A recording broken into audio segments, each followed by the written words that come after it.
I typically meet a patient the day that they're diagnosed. They come down at Jefferson, the ALS clinic at Jefferson. They come for their diagnostic visit, which is basically they're coming to either be ruled in or ruled out as having ALS. If they do rule in, we generally meet with them and register the patient with our chapter.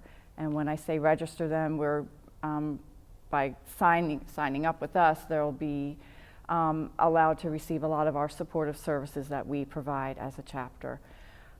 It can be a really difficult day, diagnostic day, when they receive the news that they do have ALS, and some people are very upset, and it's really hard for them to hear those words, and then hard to sit down with us and learn about our chapter. Some people just kind of want to meet you, take your information, and go, which is fine because, you know, they need time to process everything.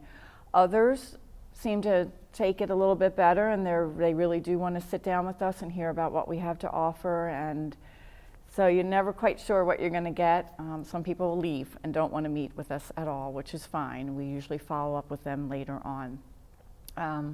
But we start with them from the very beginning, and then we follow them all through their journey with ALS. I mean, the average life expectancy is 2 to 5 years. I have patients that go within a year, and I have those who have had it for, 10, 12 years. It just depends.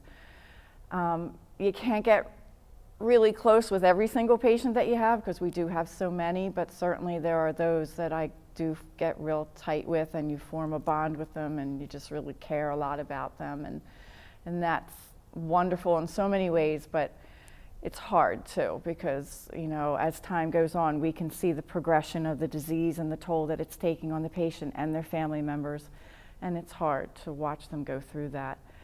But I love what I do, and I feel like, I don't know, people are always like, I can't believe you work for ALS, how do you do that? But I love it. It's a privilege to go on this journey with them. Almost every single patient I have met has been so grateful, so appreciative. But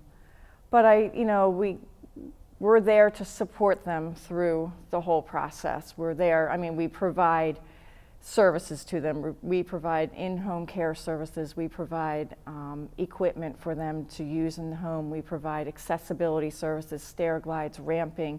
We offer support groups. We get them connected to community resources in their counties. We connect them with Social Security to get them in with Social Security disability. And if they're a veteran, we get them connected into the VA system so they can get all the supports that are available to them through the VA, which is huge. The VA does so much for their patients. So it's all that, work, we do all of that, but the other piece is we counsel them and support them through this journey, because it is so upsetting for someone, who gets this diagnosis, and as the disease progresses, they're almost mourning the things that they lose along the way.